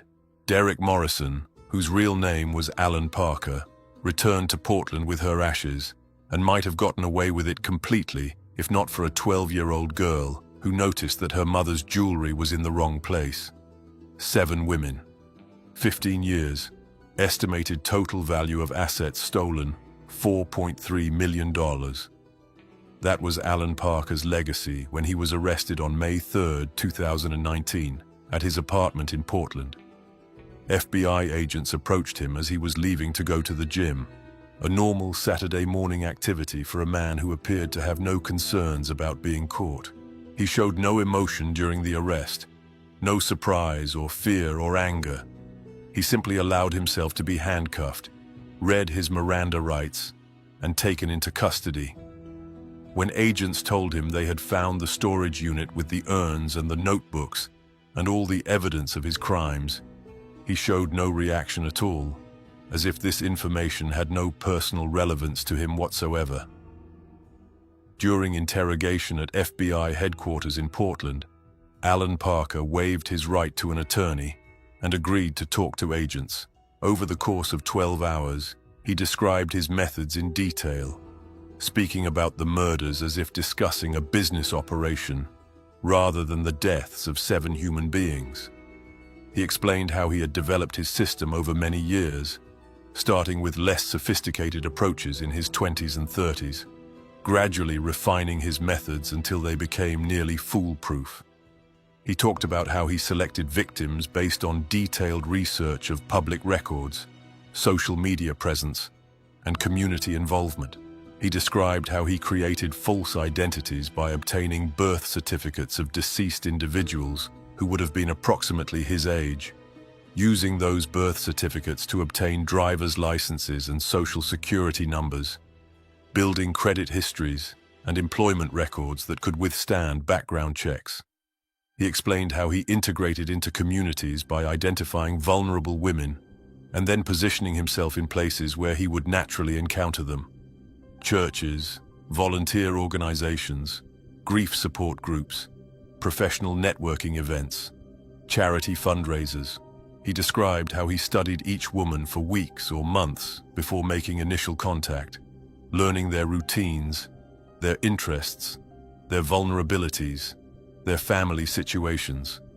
He talked about how he built trust slowly over months of seemingly genuine friendship and romance, never rushing, never showing any sign of danger until the moment he decided to kill. When asked why he did it, Alan Parker gave an answer that horrified everyone who heard it. He said it was an efficient way to make money. He said that working a traditional job would have taken decades to accumulate the wealth he had gained in 15 years of killing. He said that targeting widows and divorcees with assets made logical sense because they were emotionally vulnerable and financially stable. He said that killing them during trips to remote locations minimized risk of detection. He said that cremating bodies eliminated forensic evidence. He said that his method had a nearly perfect success rate until Rachel Morrison, and the only reason he was caught then was random bad luck that a child noticed jewelry in a closet.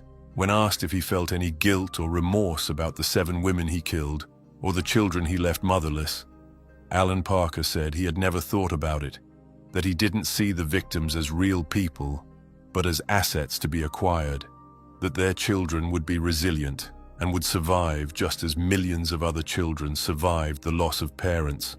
He compared what he did to a business transaction, saying that the women received a few months of companionship and attention before their deaths, so it wasn't as if they got nothing in return for what he took from them. He said it had been a mutually beneficial arrangement except for the ending, which he acknowledged was unfortunate but necessary. The trial of Alan Parker began in September 2020 and lasted 3 months.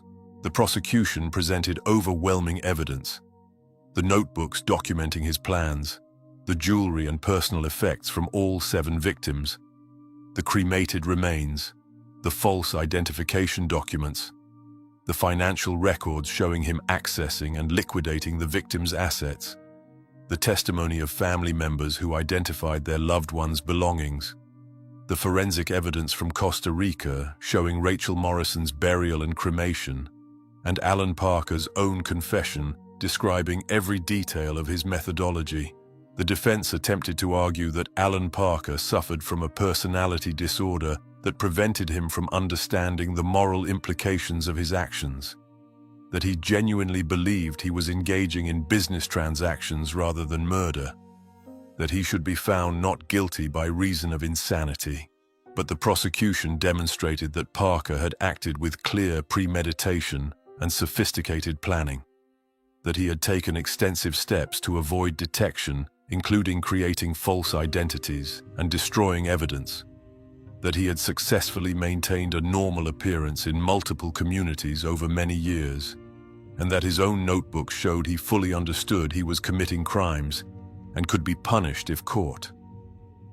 Families of all 7 victims attended the trial, sitting together in the courtroom, holding hands, supporting each other through the horrific details of how their loved ones had died. Emma Morrison, now 13 years old, attended portions of the trial with Jennifer.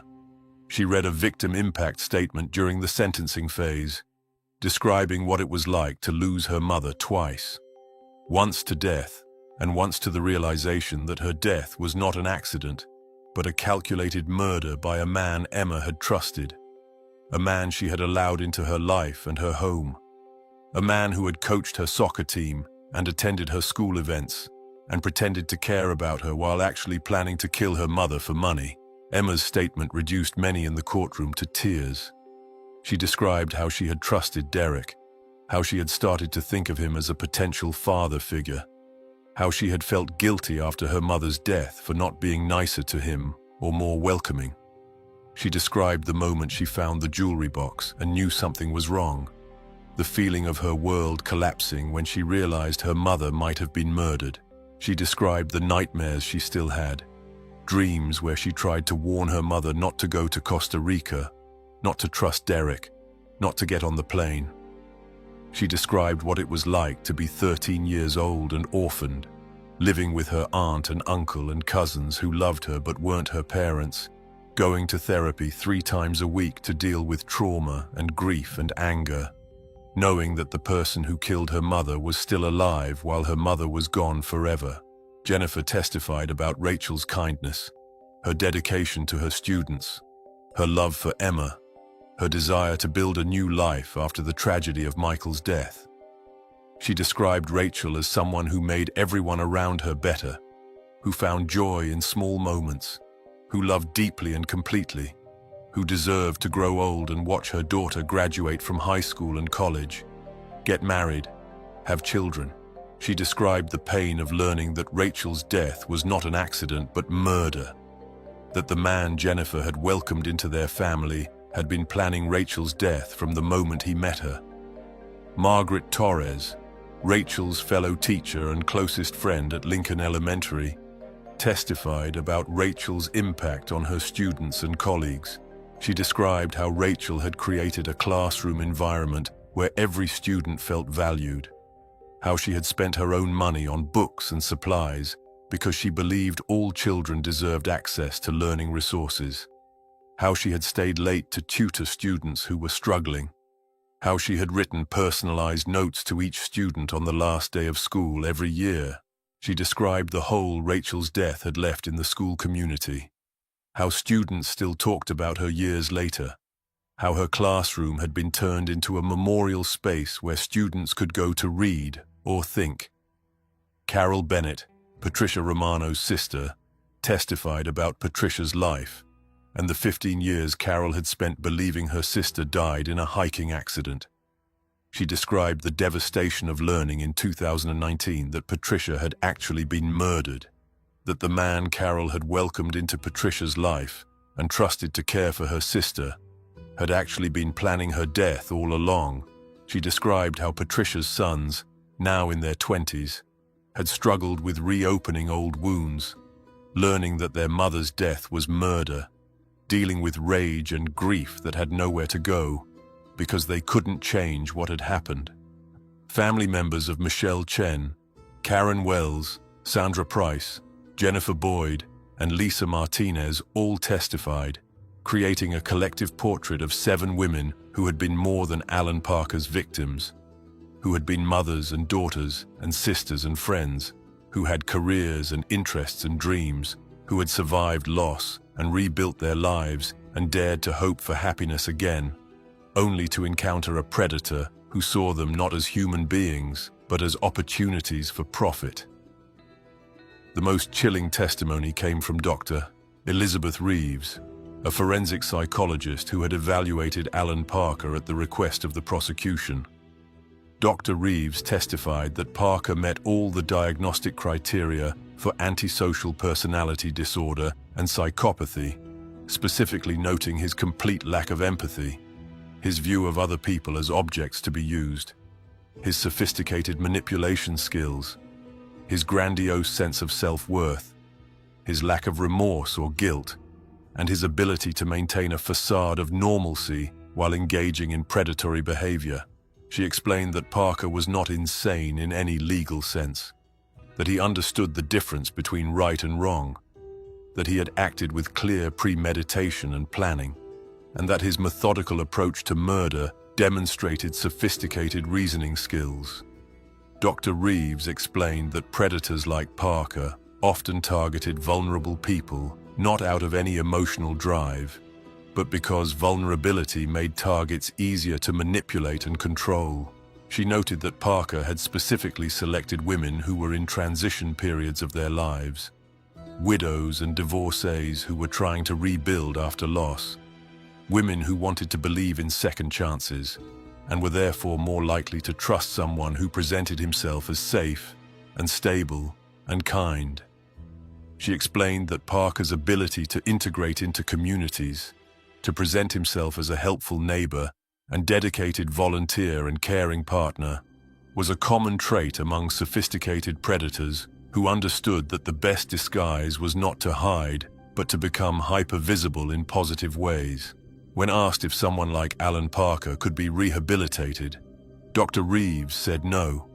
She explained that antisocial personality disorder, especially when combined with psychopathy to the degree Parker demonstrated, was not treatable through therapy or medication.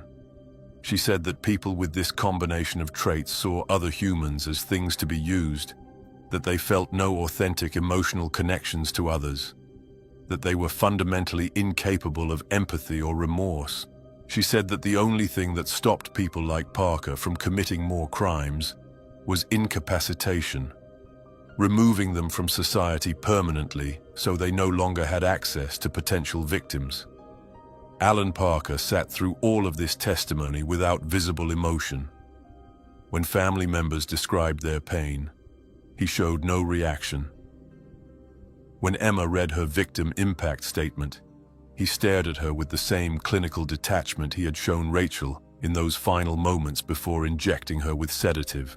When the jury was shown photos of the victims, happy photos from before they met him, photos of Rachel and Emma together, photos of Patricia with her sons, photos of the other 5 women living their lives before encountering a monster, Parker examined the photos as if looking at strangers in whom he had no interest.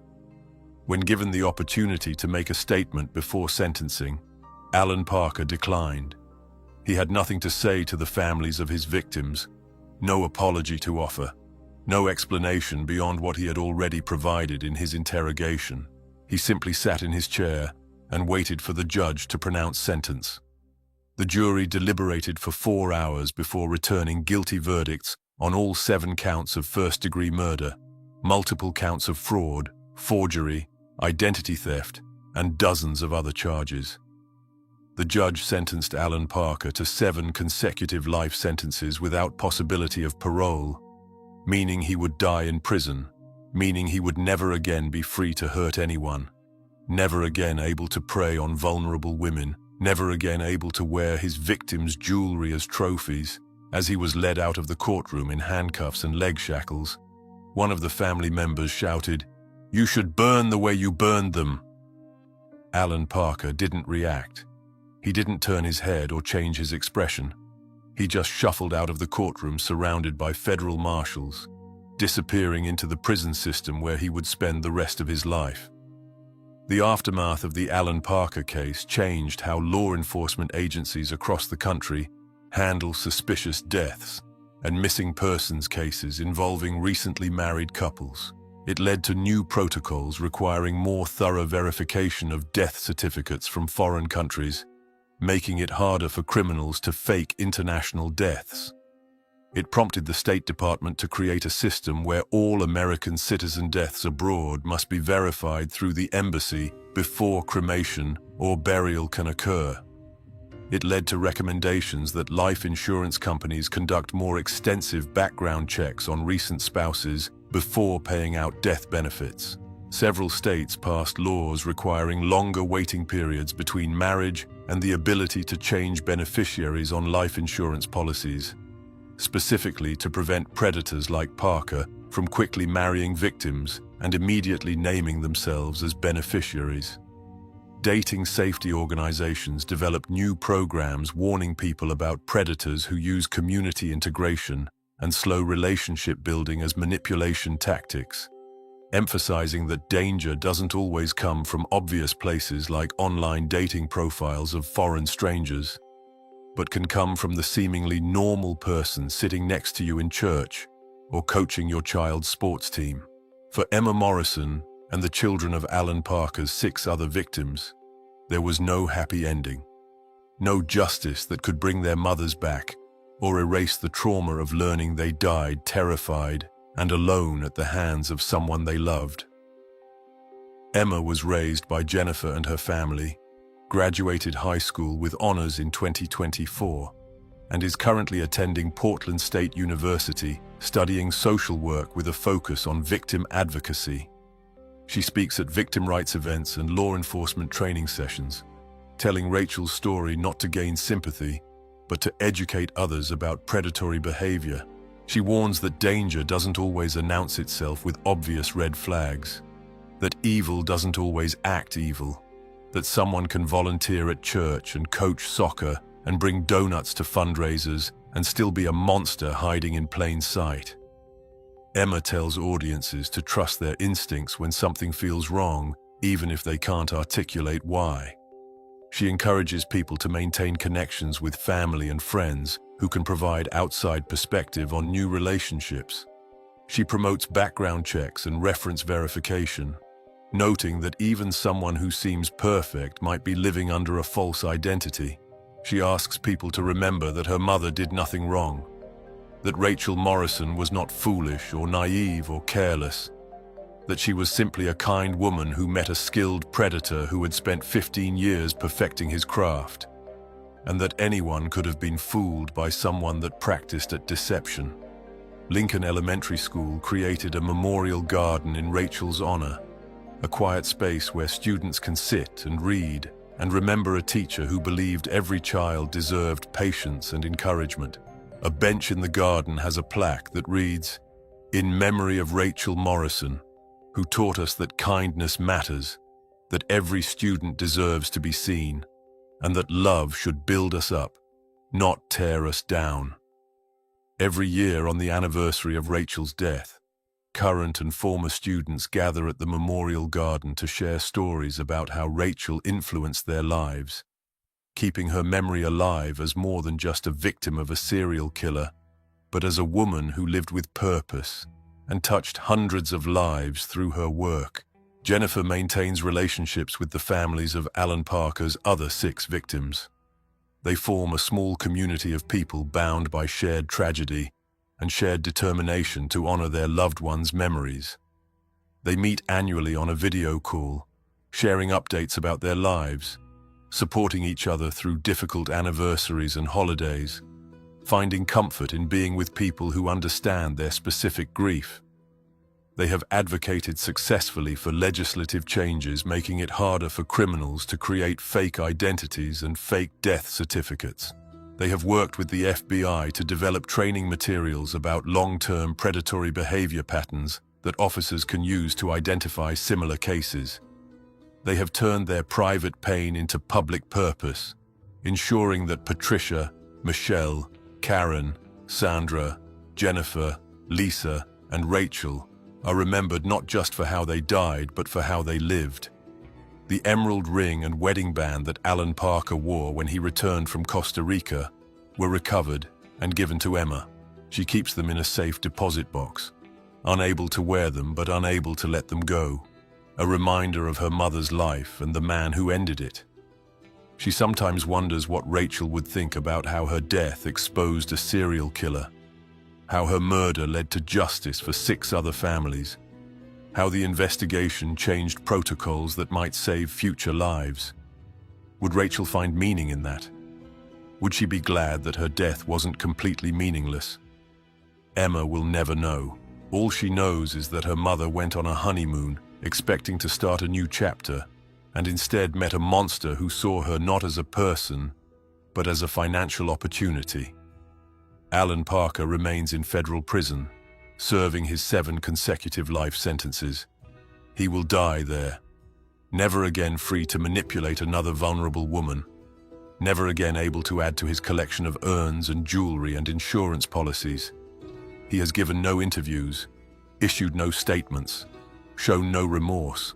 He simply exists in prison, aging slowly, waiting to die, having taken 7 lives and destroyed dozens more through the ripple effects of his crimes.